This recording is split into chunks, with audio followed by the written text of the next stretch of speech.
आज आहे संकष्टी चतुर्थी, उपवास आहे. म्हटलं वेगळ्या प्रकारची साबुदाण्याची खिचडी बनवावी.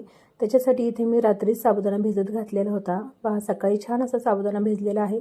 तो आता मी मोकळा करून घेते आणि याचबरोबर इथे एक बटाटा घेतलाय. बटाटा स्वच्छ धुवून घेतला आणि आता या बटाट्याच्या साली काढून घ्यायच्यात. तर बटाट्याचे साल काढून घेतल्यानंतर आता हो बटाटा खिसून घ्यायचा आहे. तर इथे खिसणी घेतली. आता खिसणीची जी मोठी बाजू असते त्याने आपण बटाटा खिसून घ्यायचा आहे, म्हणजे खिस छान मोठा मोठा पडतो. खिस इथे पाडून झालेला आहे, छान मोठा असा खिस पडलेला आहे. आता हो खिस आपल्याला 2 पाण्याने धुवून घ्यायचा आहे.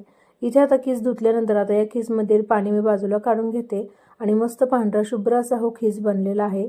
आता आपण खिचडी परतून घ्यायची आहे. तर त्याच्यासाठी इथे एक कढई मी गॅसवरती गरम होण्यासाठी ठेवली आहे. कढईमध्ये तेल घालायचं आहे. तेल सगळ्यात अगोदर छान असं गरम होऊन द्यायचं आहे. तेल गरम झाल्यानंतर याच्यामध्ये बारीक चिरलेली मिरची घालायची. मिरची तुम्ही तुमच्या आवडीनुसार कमी जास्त करू शकता. यानंतर याच्यामध्ये आपण जो बटाट्याचा खिस धुवून घेतला तो पाण्यातून नितळून घालायचा. चवीनुसार मीठ घालायचं आणि छान असं हो बटाटा तेलामध्ये 2 मिनिट परतून घ्यायचा.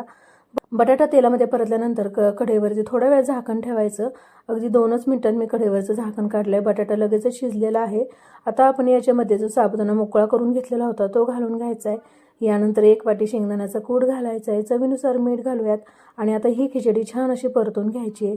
शेंगदाण्याचा कूट बनवून घेण्यासाठी शेंगदाणे मी अगोदर छान भाजून घेतलेले होते आणि थंड झाल्यानंतर त्याचा कूट करून घेतलेला आहे.